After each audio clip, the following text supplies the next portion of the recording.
10 జిల్లాల తెలంగాణలో ఖమ్మం జిల్లాలోనే మొదలైందన్న సంగతి ఇక్కడ ఉన్న మిత్రులందరికీ తెలవాల్సిన అవసరం ఉంది అధ్యక్ష. పాల్వంచలో ఒక ఉద్యోగం కోసం సీమాంధ్ర నుంచి తీసుకొచ్చి అక్కడ పెడితే ఖమ్మంలో ఉన్న నిరుద్యోగి తిరుగుబాటు చేసి అక్కడ ధర్నా చేసి ఆమర నిరాహార దీక్ష చేసి కాల్పులు జరిగిన తర్వాతనే ఖమ్మం జిల్లాలో మొదలైన తెలంగాణ ఉద్యమం 69లో ఉస్మానియా యూనివర్సిటీకి ఎగబాకింది అధ్యక్ష. మొట్టమొదట ఉస్మానియా యూనివర్సిటీలో మొదలు కాలేదు అధ్యక్ష తెలంగాణ ఉద్యమం.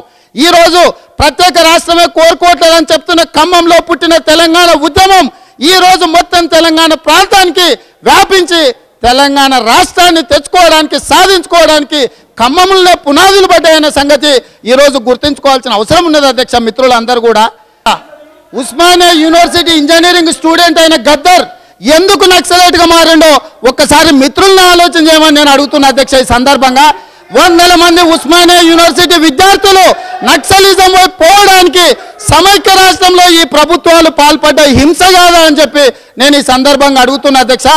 ఈరోజు మిత్రులందరూ చెప్తున్నారు ప్రత్యేక రాష్ట్రం ఇస్తే నక్సలిజం వస్తుందని. అధ్యక్ష తెలంగాణ ప్రాంతంలో నక్సలిజం ఎప్పుడు వచ్చింది అధ్యక్ష? ప్రత్యేక రాష్ట్రం ఇవ్వకపోవడం వల్ల నక్సలిజం వచ్చింది అధ్యక్ష. రేపైనా సరే ప్రత్యేక రాష్ట్రం ఇవ్వకపోతే తెలంగాణ యువకులు నక్సలిజం అయిపోయే అవకాశం ఉంది, కానీ ప్రత్యేక రాష్ట్రం ఇస్తే కాదన్న సంగతి ఈ సందర్భంగా మిత్రులందరూ తెలియజేస్తున్నారు అధ్యక్ష. 2009లో సోనియా గాంధీ గారు ప్రకటన చేస్తుందని వారికి తెలియదు. 2014లో కిరణ్ కుమార్ రెడ్డి గారు ఇందిరాగాంధీ సమైక్యవాది అంటాడని కూడా వారికి ఆ రోజు తెలియదు అధ్యక్ష. కాబట్టి అదేవిధంగా ఇంకొక డాక్యుమెంటరీ ఎవిడెన్స్ ఇవ్వదలుచుకున్న అధ్యక్ష మీకు యునైటెడ్ నేషన్స్ నుంచి రాసిన లెటర్ అధ్యక్ష. ఇది పాకిస్తాన్ ఎడిటర్కి Gurbuddin Aziz, managing editor United Press of Pakistan limited, Karachi 3 Pakistan, అతనికి యునైటెడ్ నేషన్స్ నుంచి రాసిన లెటర్ ఈ సందర్భంగా మీకు మెన్షన్ చేయదలుచుకున్న అధ్యక్ష. 27 సెప్టెంబర్ 1979లో రాసిన లెటర్ని ఈ సందర్భంగా మీ దృష్టిలో పెట్టదలుచుకున్న అధ్యక్ష ఈ సభ ద్వారా. Dear Mr. Aziz, as you know, the case was discussed by the Secretary Council in Paris in 1948. After that debate, the Council received further communications on this subject in October, November, December of that year. But the Council's discussion was not resumed until May 1949, when it heard statements on the question by the representative of India and Pakistan. Since that date, no further development in the matter have taken place. However, the Hyderabad question is still matter of which the Security Council remains seized. ఇది ఎవరు రాసింది అధ్యక్ష? Director security council and political committee division. United nations ఒక పాకిస్తాన్ పత్రికాధిపతికి అధికారికంగా రాసిన డాక్యుమెంట్ని సందర్భంగా సభలో పెడుతున్న అధ్యక్ష. మిత్రులకు ఎవరికైనా ఈ డాక్యుమెంట్ను పరిశీలించుకోవాలన్నా యునైటెడ్ నేషన్స్లో ఈ కేసు గురించి తెలుసుకోవాలన్నా వారిని తెలుసుకోవాల్సింది కోరుతున్న అధ్యక్ష. యునైటెడ్ నేషన్స్లో నిజాం నవాబ్ గారి కేసు పెండింగ్ ఉంది కాబట్టి నిజాం నవాబ్ గారు మరణించిన తర్వాత సెప్టెంబర్ 2, 1979లో ఆ కేసును క్లోజ్ చేసిండ్రు కాబట్టి అందుకే ఆ సమయంలో జయాంధ్ర మూమెంట్ జరిగిన తెలంగాణ మూమెంట్ జరిగిన ప్రత్యేక రాష్ట్రాన్ని ఇవ్వడానికి కేంద్ర ప్రభుత్వం వెనక్కిపోయిందన్న సంగతిని కూడా ఇక్కడ ఉండే మిత్రులు గుర్తుంచుకోవాలి తప్ప విజ్ఞప్తి చేస్తున్న అధ్యక్ష ఏది ఏమైనా ప్రభుత్వాలు ఆయా సందర్భాలలో జరుగుతున్న ఉద్యమాలను బట్టి ఆ ఉద్యమాలలో ప్రభుత్వాలు చర్చలు చేసి చర్చల ద్వారా కొన్ని నిర్ణయాలు తీసుకుంటుంటాయి అధ్యక్ష. ఆ నిర్ణయాల్లో భాగంగానే ఈరోజు ఈ రకమైన నిర్ణయం ప్రభుత్వం తీసుకున్నది అధ్యక్ష. అయితే అధ్యక్ష తెలంగాణ ఉద్యమం జరిగినప్పుడు చర్చల ద్వారా ఆనాడు ఉద్యోగాలు తెలంగాణకు రావాల్సిన యువకులకు ఉద్యోగాలు రాలేదన్న పోరాటం ద్వారా కాసు బ్రహ్మానందరెడ్డి గారు జీవో నెంబర్ 36 ఇస్తే దాంట్లో దాదాపుగా 28,000 ఉద్యోగాలు తెలంగాణ ప్రాంతానికి సంబంధించిన వాటిల్లో అక్రమ నియామకాలు జరిగినాయని చెప్పి ఆనాడు ప్రభుత్వం అధికారికంగా తేల్చిన లెక్కలు అధ్యక్ష. అయితే వాటిని అమలు చేయకపోను తర్వాత ముల్కీ నిబంధనలు అమలు చేస్తున్నామని చెప్పి సుప్రీంకోర్టు తీర్పిస్తే ఆ సుప్రీంకోర్టు తీర్పుకు వ్యతిరేకంగా తెలంగాణ ప్రాంత ప్రజల హక్కులను సుప్రీంకోర్టు కాపాడితే ఆ ప్రాంతంలో జయాంధ్ర ఉద్యమం వచ్చింది అధ్యక్ష. జయాంధ్ర ఉద్యమాన్ని మేము తప్పు పడతలేము అధ్యక్ష. వాళ్ళ రాష్ట్రాన్ని వాళ్ళ ఆకాంక్షను వాళ్ళు ఎంత బలంగా అంటే వాళ్ళని ఆదర్శంగా తీసుకొని ఈరోజు మళ్ళొక్కసారి తెలంగాణ ఉద్యమం చేయాల్సినంత ఆదర్శంగా తీసుకోవాల్సిన ఉద్యమం జయాంధ్ర ఉద్యమం జరిగింది అధ్యక్ష. ఆనాడు ఆంధ్ర రాష్ట్రాన్ని ఇచ్చిన వాళ్ళ భవిష్యత్తు బాగుండేది, మా భవిష్యత్తు కూడా బాగుండేది. కానీ ఆనాటి ప్రభుత్వాలు కొన్ని ఇబ్బందుల వల్ల ఆ నిర్ణయం తీసుకోలేదు అధ్యక్ష. అయితే ఈ సందర్భంగా ఏ ఉద్యోగాల కోసమైతే ఉద్యమాలు మొదలైనయో ఆ ఉద్యోగాల మీద తర్వాత ఎవరు చర్యలు తీసుకోలేదు అధ్యక్ష. కేంద్ర ప్రభుత్వం ఇచ్చిన సీమాంధ్రకి ఇచ్చిన 10 మంత్రి పదవులు అధ్యక్ష. కేంద్రంలో 13 మందికి మంత్రి పదవులు ఇస్తే తెలంగాణకు 3 ఇచ్చి సీమాంధ్రకు 10 మంత్రి పదవులు ఇచ్చి సీమాంధ్రం కట్టబెడితే ఒక్క సీమాంధ్ర నాయకుడన్నా మాకెందుకు ఇన్ని పదవులు, తెలంగాణ వాళ్ళు మా సోదరులు వాళ్ళు విడిపోవాలనుకుంటున్నారు, వాళ్ళకి అందులో ఒక 5 ఇవ్వమని ఎవరైనా ముందుకొచ్చిందా అని చెప్పి నేను ఈ సందర్భంగా మిమ్మల్ని అడుగుతున్నా అధ్యక్ష. అదేవిధంగా ఈ రాష్ట్రంలో ప్రధానంగా 4 పదవులు ఉంటే ముఖ్యమంత్రి, పిసిసి అధ్యక్షుడు, అసెంబ్లీ స్పీకర్, కౌన్సిల్ చైర్మన్ 4 పదవులు ఆ ప్రాంతానికే ఇచ్చిండ్రు అధ్యక్ష. మాకేం అభ్యంతరం లేదు వాళ్ళ మెరిట్ చూసిస్తే. కానీ మా పెద్ద మనుషుల ఒప్పందం ప్రకారం మా ప్రాంతానికి రావాల్సిన ఫేర్ షేర్ ఇవ్వకుండా ఉన్న పదవులన్నీ సీమాంధ్ర కట్టబెడితే తెలంగాణ ప్రాంతానికి కడుపు మండదా అని చెప్పి ఈ సందర్భంగా మీ ద్వారా మిత్రులను అడుగుతున్నా అధ్యక్ష. అదేవిధంగా అధ్యక్ష 1974లో జయాంధ్ర మూవ్మెంట్ తర్వాత జోనల్ విధానం వచ్చింది అధ్యక్ష. 6 పాయింట్ ఫార్ములా వచ్చింది, తర్వాత జోనల్ విధానం వచ్చింది. 371D ఇచ్చిండ్రు ఫేర్ షేర్ ప్రకారం అందరికీ న్యాయం జరగాలని. ఇవాళ ఆ 371D కూడా తెలంగాణ రాష్ట్ర ఏర్పాటుకు ప్రతిబంధకం అంటారు అధ్యక్ష. నేను ఒక మాట సూటిగా రాష్ట్ర ముఖ్యమంత్రిని అడుగుతున్నా, ఈ 371Dలో ఉన్న 14Fను ముఖ్యమంత్రి గారు ఇలానే విమానంలో ఢిల్లీకి వెళ్ళి అలానే రద్దు చేయించుకొని ఇక్కడికి వచ్చినప్పుడు ఈ 371ను అందులో ఉండే ఒక క్లాజును రద్దు చేయగలిగినప్పుడు 371Dను రద్దు చేయడం కానీ పునరుద్ధరించుకోవడం కానీ రాష్ట్రపతి పరిధిలో అంశం కాబట్టి ఇది రాష్ట్ర విభజనకు ఏమాత్రం అడ్డంకి కాదు. ఆ అంశం కూడా మిత్రులు గుర్తుపెట్టుకోవాల్సిన అవసరం ఉన్నది అధ్యక్ష. 99లో తిరిగి తెలుగుదేశం పార్టీ అధికారంలోకి వచ్చింది అధ్యక్ష. రెండోసారి అధికారంలోకి వచ్చిన తర్వాత బడుగు బలహీన మైనారిటీ వర్గాల వేదికైన తెలుగుదేశం పార్టీని ఇక ఏమీ చేయలేము రాజకీయంగా అని చెప్పి ఆనాడు దురుద్దేశమో సదుద్దేశమో నాకు తెలియదు అధ్యక్ష, ఒక మంచి పని జరిగింది తెలంగాణ ప్రాంత ప్రజలకు. ఈరోజు అర్థమైంది ఆ మంచి పని. ఆనాడు వైఎస్ రాజశేఖర రెడ్డి గారు తెలంగాణ కాంగ్రెస్ మళ్ళా మా పాలమూరు బిడ్డనే చిన్నారెడ్డి నాయకత్వంలో 41 మంది శాసనసభ్యులతో సంతకాలు పెట్టించి తెలంగాణ రాష్ట్రాన్ని ప్రత్యేకంగా ఏర్పాటు చేయండి అని చెప్పి రాజశేఖర రెడ్డి గారి నాయకత్వంలో ఆనాటి ఏఐసిసి అధ్యక్షురాలు సోనియా గాంధీకి రిప్రజెంటేషన్ ఇవ్వడమే కాకుండా ఆనాటి రాష్ట్రపతి వెంకట్రామన్ గారి దగ్గరికి అపాయింట్మెంట్ తీసుకొని ప్రత్యేక రాష్ట్రాన్ని ఏర్పాటు చేయమని చెప్పి ఆనాడు రిప్రజెంటేషన్ ఇవ్వడం జరిగింది అధ్యక్ష. నేను ఈ సందర్భంగా చెప్పేది, చరిత్రలో తాత్కాలికమైన రాజకీయ ప్రయోజనాలకు కొన్ని పనులు ప్రారంభిస్తే ఆ పనులు ఆ సమస్యకు శాశ్వత పరిష్కారం చూపించే దిశగా పయనిస్తాయని చెప్పి ఈ రోజు ఆ అంశాన్ని మనం చర్చించుకోవాల్సిన అవసరం ఉన్నది అధ్యక్ష. 2000 సంవత్సరంలో కల్వకుంట్ల చంద్రశేఖరరావు గారు జై తెలంగాణ అనలేదు అధ్యక్ష. జై తెలంగాణ అన్నది రాజశేఖర రెడ్డి గారు. ఈ రోజు రాజశేఖర రెడ్డి గారు వారసులు. ఆనాడు రాజశేఖర రెడ్డి గారు జై తెలంగాణ అంటే ఆయన నిజమైన వారసులైతే ఆయన నాయకత్వాన్ని నిలబెట్టాలంటే ఆయన వారసత్వాన్ని వీళ్ళు ఆమోదిస్తే వీళ్ళందరూ కూడా జై తెలంగాణ అని ముందుకు రావాలి తప్ప నై తెలంగాణ అని వస్తే ప్రజలు చీదరించుకుంటారన్న సంగతి తెలంగాణ ప్రాంతంలో చూడాల్సిన అవసరం ఉంది అధ్యక్ష. అదేవిధంగా 2001లో టీఆర్ఎస్ పార్టీ వచ్చింది అధ్యక్ష. కారణాలు ఏమైనా ఉండొచ్చు కాక ప్రజల పోరాటం, ప్రజల ఆకాంక్ష ఉన్నది కాబట్టి కల్వకుంట్ల చంద్రశేఖరరావు వెనకాల తెలంగాణ సమాజం నిలబడ్డది అధ్యక్ష. ఆయన ఉద్దేశం ఏదన్నా ఉండొచ్చు, మీరు తాత్కాలికమైన రాజకీయ ప్రయోజనం ఉందని ఆరోపణలు ఉండొచ్చు కాక నేను కాదంటలేను. ఆయన మనసులో ఏమున్నది అనేదానికంటే కూడా ఆయన ఏ అంశానికి ప్రాతినిధ్యం వహిస్తుండో, ఏ అంశాన్ని తీసుకొని ముందుకు వచ్చిండో దాన్ని కూడా దృష్టిలో పెట్టుకోవాల్సిన అవసరం ఉన్నది అధ్యక్ష. ఈరోజు వారు చెప్పినంత మాత్రాన తెలంగాణ ప్రజలు గొర్రెలు కాదు, జై తెలంగాణ ప్రజలు కోరుకుంటున్నారు కాబట్టి ప్రజలు వాళ్ళ వెనకాల పయనించారు తప్ప ప్రజలు తెలంగాణ కోరుకోబట్టే ఈరోజు తెలంగాణ సమాజం అంతా జై తెలంగాణ అంటుందన్న సంగతిని కూడా గుర్తుపెట్టుకోవాల్సిన అవసరం ఉన్నది అధ్యక్ష. అదేవిధంగా అధ్యక్ష 2004లో ఎన్నికల పొత్తు జరిగింది అధ్యక్ష. పొత్తులు ఎవరెవరు ఉన్నారు అధ్యక్ష? CPI, CPM, TRS, Congress party ప్రధాన పార్టీ, మిగతా పార్టీలు ఆ పార్టీతో జతైన అధ్యక్ష. ఆనాడు తెలంగాణ రాష్ట్రం ఇస్తామనో సెకండ్ ఎస్ఆర్సీ అనో మాయ మాటలో మర్మ మాటలో ఏమన్నా చెప్పి ఉండొచ్చు అధ్యక్ష. భిన్న వాదనలు ఉండొచ్చు. జై తెలంగాణ అన్నందుకే పొత్తు పెట్టుకున్నామని టీఆర్ఎస్ అని ఉండొచ్చు, లేకపోతే మేము సెకండ్ ఎస్ఆర్సీ ద్వారానే తెలంగాణ ఇస్తామని కాంగ్రెస్ పార్టీ అంటుండొచ్చు అధ్యక్ష. నేను ఆ వాదనల జోలికి వెళ్ళదలుచుకోలేదు అధ్యక్ష. 2004 ఎన్నికల తర్వాత కేంద్రంలో యూపీఏ ప్రభుత్వం ఏర్పడ్డది అధ్యక్ష. ఎన్నికల కంటే ముందు రకరకాల ఎజెండాలతో రకరకాల రాజకీయ పార్టీలు ప్రజల దగ్గరికి వెళ్ళి ఓట్లు వేయించుకొచ్చుకున్న తర్వాత వాళ్ళందరూ కలిసి ఢిల్లీలో కూర్చొని మనం ఇప్పుడు యూపీఏ ప్రభుత్వాన్ని ఏర్పాటు చేయాలా, మనందరం కలిసి రాబోయే 5 సంవత్సరాలలో ఈ దేశాన్ని ఏ విధంగా పాలించాలో వాళ్ళొక కామన్ మినిమం ప్రోగ్రాం రాసుకున్నారు అధ్యక్ష. నాకు తెలిసి అందులో మా జయప్రకాష్ నారాయణ గారు కూడా వారి సహకారం కూడా అందులో ఉందని నేను అనుకుంటున్నాను అధ్యక్ష.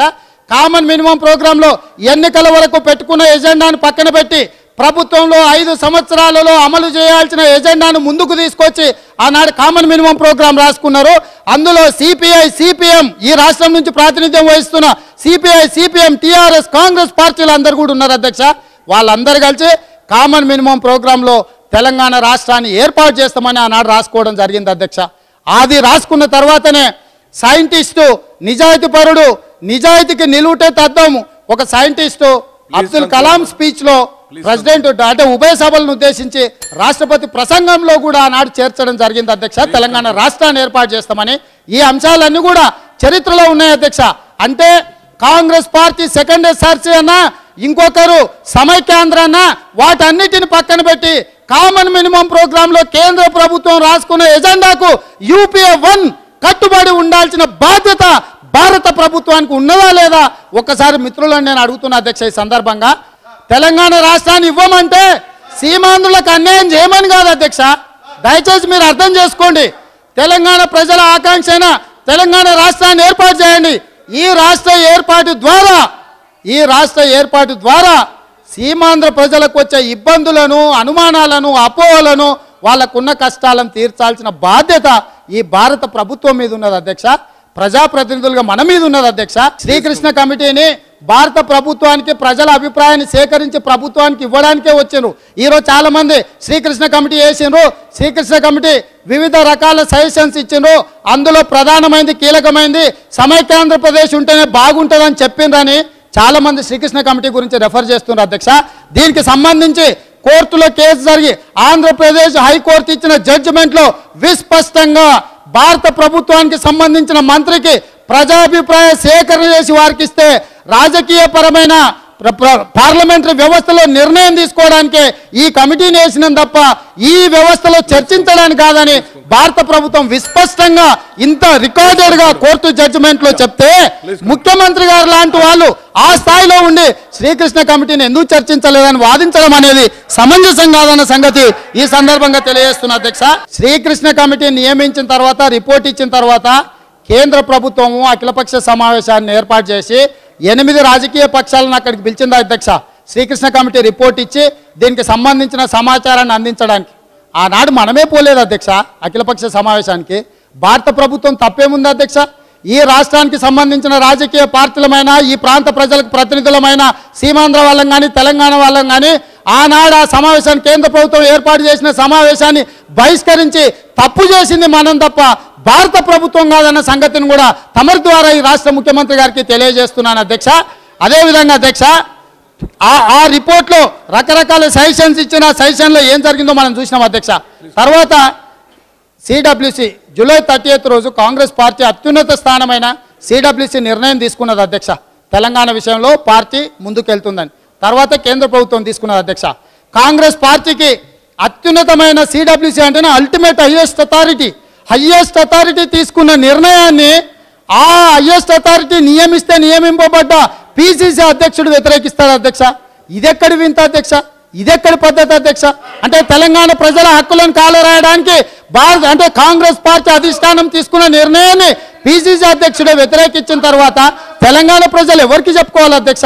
అదేవిధంగా కేంద్ర కేబినెట్ తీసుకున్న నిర్ణయాన్ని కేంద్ర ప్రభుత్వం తీసుకున్న నిర్ణయాన్ని తూచా తప్పకుండా అమలు చేయాల్సిన ఈ రాష్ట్ర ముఖ్యమంత్రి కేంద్ర ప్రభుత్వాన్ని ధిక్కరించి ప్రభుత్వానికి వ్యతిరేకంగా ఈ శాసనసభను వేదిక చేసుకొని ప్రభుత్వాన్ని వ్యతిరేకించడం అంటే ఇది రాజ్యాంగ ద్రోహం అవుతుంది తప్ప ఇంకొకటి కాదన్న సంగతి ఈ సందర్భంగా మిత్రులకు తెలియజేస్తున్నా అధ్యక్ష. ముఖ్యమంత్రి గారు మాట్లాడుతూ కొన్ని అంశాలు చెప్పారు అధ్యక్ష.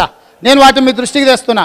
1957లో మొత్తం ఈ రాష్ట్రంలో 4,000 930 పంపు సెట్లు ఉంటే 231 మాత్రమే తెలంగాణలో ఉన్నాయి, 4699 సీమాంధ్రలో పంపు సెట్లు ఉన్నాయని మన ముఖ్యమంత్రి గారు ఈ సభలో చెప్పారు అధ్యక్ష. వారు ఇచ్చిన సమాచారమే. అంటే ఆనాడు పంపు సెట్లు 5% తెలంగాణలో ఉంటే 95% సీమాంధ్రలో ఉన్నాయి అధ్యక్ష.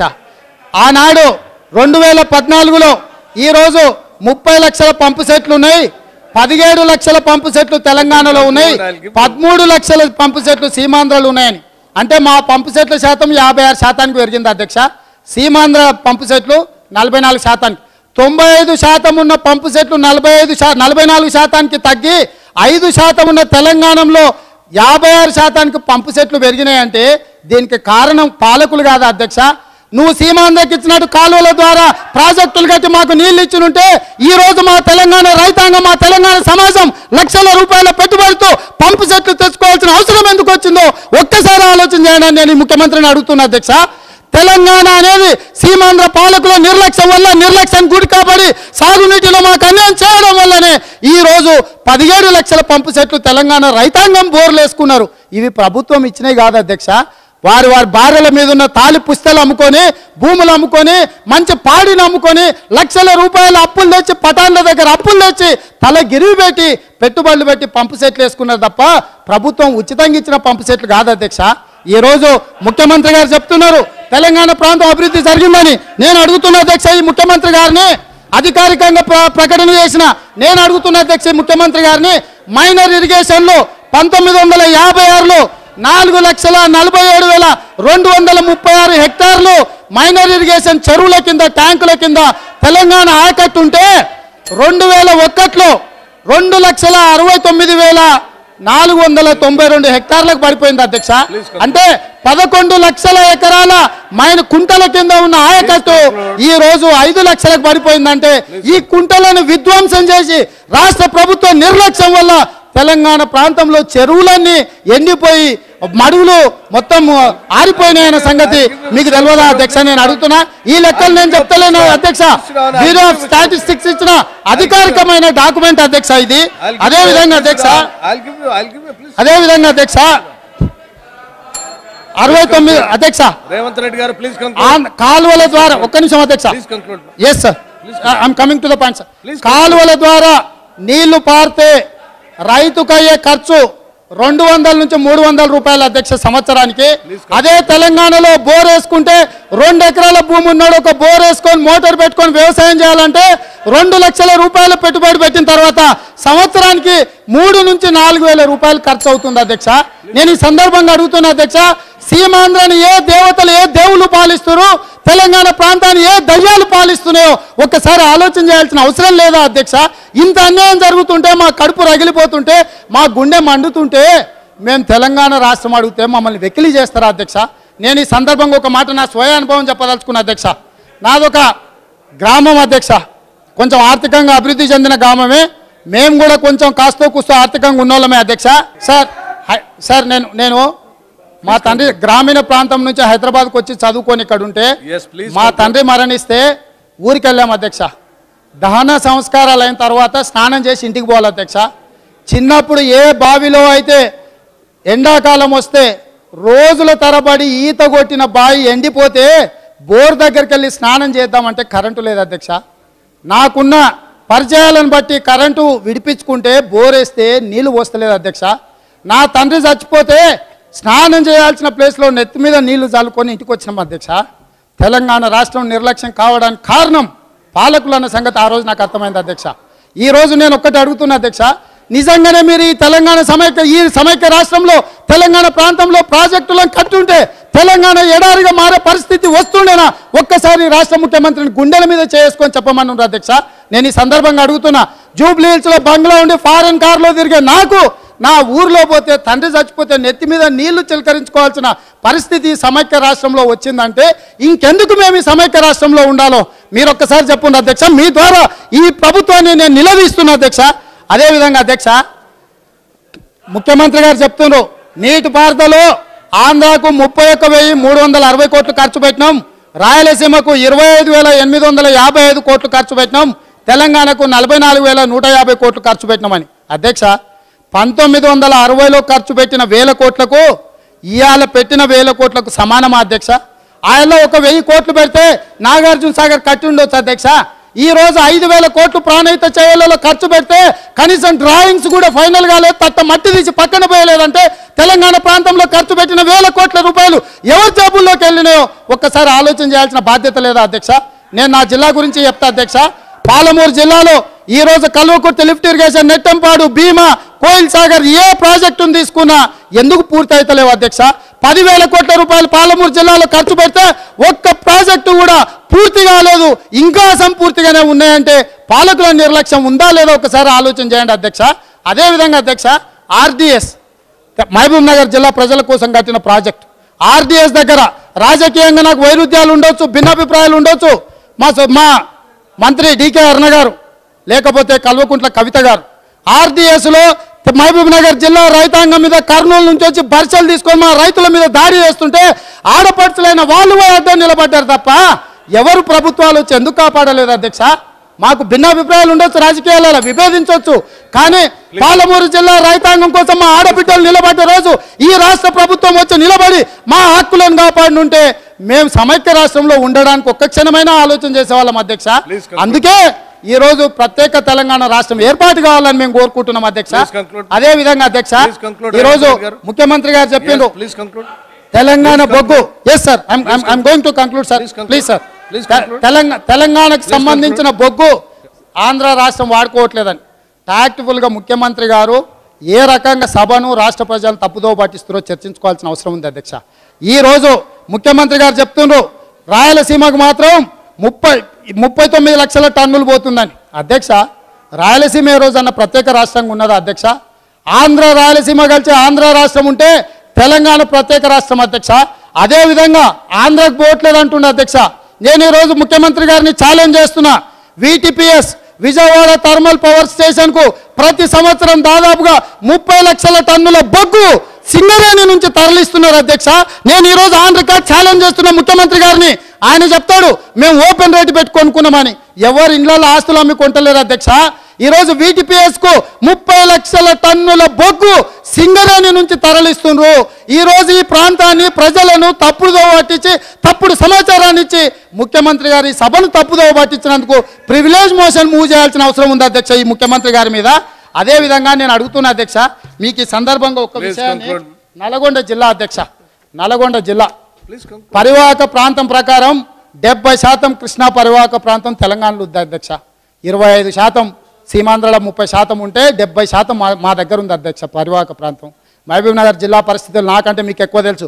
మీ కుటుంబం దాదాపుగా 4 దశాబ్దాల నుంచి ఆ ప్రాంతానికి ప్రాతినిధ్యం వహిస్తుండ్రో, అక్కడ కరువు ఎట్లా విలయ తాండవం చేస్తుండ్రో, ఎట్లా వలసలు వెళ్తుండ్రో, లక్షల మంది వలసలు పోతే ఏ గ్రామానికన్నా మీరు ఈరోజు వెళ్ళండి అధ్యక్ష, ఇండ్లల్లో కంప చెట్లు మొలిచి కొలిమి కానీ లేకపోతే కుమ్మరి కానీ వాళ్ళ కొలుములలో కంప చెట్లు మొలిచినాయి అధ్యక్ష. వాళ్ళ ఇండ్లు కూలిపోతే ముసలోళ్ళు చిన్నపిల్లలకి కాపలా ముసలోళ్ళు ఆ ఇండ్లలో ఉంటుండ్రు తప్ప ఏ ఊర్లో కూడా ఏ యువకుడు కూడా ఆ గ్రామాలలో లేరు, వలసపోయిండ్రంటే దీనికి కారణం మన పాలన కాదా అధ్యక్ష? ఈరోజు నేను ఈ సందర్భంగా చెప్తున్నా అధ్యక్ష, నా నియోజకవర్గం లగచర్ల ఒక ఎక్స్ఎంపీ విఠలరావు గారి విలేజ్లో ఈరోజు క్యాంటీన్లో 70 మంది ఒక వీరిలో కూలీలు, ఈ అసెంబ్లీ క్యాంటీన్లో 70 మంది కూలీలు నా నియోజకవర్గం నుంచి లగచర్ల నుంచి ఈ అసెంబ్లీ క్యాంటీన్లో పనిచేస్తున్నారు అధ్యక్ష. మీరు లైన్లో నించోబెట్టి పిలవండి. నిజంగానే ఆడ వ్యవసాయం ఉంటే, నిజంగానే మా గ్రామాలు అభివృద్ధి చెందుంటే 70 మంది ఒక ఊరు నుంచి వలస వచ్చే ఆ కూలీలు అసెంబ్లీలో పనిచేస్తుందంటే తెలంగాణ ప్రాంతం ఎంత వెనుక పట్టుదని ఆలోచన చేయండి అధ్యక్ష. ఈరోజు చెప్తుంది ప్రభుత్వం పాలమూరు జిల్లా వలసలు మేము ఆపినామని. పాలమూరు జిల్లా వలసలు ఆపలేదు. లక్షల మంది ముంబైలో కుంగిపోతున్నారు అధ్యక్ష. అప్పులు తీసుకొని పటాన్లకు అప్పులు కట్టలేక భార్య బిడ్డలు అక్కడ ఉంటున్నారు అధ్యక్ష. చిన్న పిల్లలు ముసలోళ్ళు తప్ప పాలమూరు జిల్లాలో ఏ గ్రామానికి వెళ్ళినా మంత్రి గారిని ఎవరు వస్తారో రాండి నేను తీసుకెళ్తా, అలాంటి పరిస్థితి ఉన్నది అధ్యక్ష. అదేవిధంగా అధ్యక్ష మీకు నల్గొండ జిల్లా గురించి చెప్పదలుచుకున్న అధ్యక్ష, ఫ్లోరైడ్ వల్ల ఏంది అధ్యక్ష, అక్కడున్న పిల్లలు కానీ తల్లులు కానీ నడువంగిపోయి కాళ్ళు వంకరపోయి తల్లిదండ్రులు కూలికి పోయేటప్పుడు వాళ్ళ పిల్లల్ని తాడితో మంచానికి గట్టేసి పోయే పరిస్థితి వచ్చిందంటే, సొంత పిల్లల్ని ఇంట్లో మంచానికి గట్టేసి కూలికి పోవాల్సిన పరిస్థితి వచ్చింది. జానారెడ్డి గారు ఉన్నారు, కాదనమని చెప్పండి. అలాంటి నల్గొండ జిల్లాను వరల్డ్ హెల్త్ ఆర్గనైజేషన్ ఏమిచ్చింది తెలుసా అధ్యక్ష? Nalgonda fluorosis no man's zone, World Health Organization ఏం చెప్పింది తెలుసా అధ్యక్ష? స్లోగా ఇక్కడ మనుషులు నివసించలేని విధంగా నల్గొండ జిల్లా తయారవుతుందని చెప్పి అధికారికంగా వరల్డ్ హెల్త్ ఆర్గనైజేషన్ చెప్పింది అధ్యక్ష. 70% పరివాహక ప్రాంతం ఉన్న తెలంగాణ ప్రాంతంలో కృష్ణా నది మీద 30 లక్షల ఎకరాల ఆయకట్టును అభివృద్ధి చేస్తే 25 లక్షల ఎకరాలు కృష్ణా డెల్టా రాయలసీమలో అభివృద్ధి చేస్తే 5 లక్షల ఎకరాలే మాకు చేసింది అధ్యక్ష. ఎందుకు ఎస్ఎల్బిసి పూర్తి అవుతలేదో ఒకసారి ఆలోచన చేయండి అధ్యక్ష. మేము ఈ సమైక్య రాష్ట్రంలో తాగడానికి నీళ్లకు ప్రభుత్వాల కాళ్ళు పట్టుకునే పరిస్థితి వచ్చింది తప్ప ప్రభుత్వం కనికరించట్లేదు అధ్యక్ష.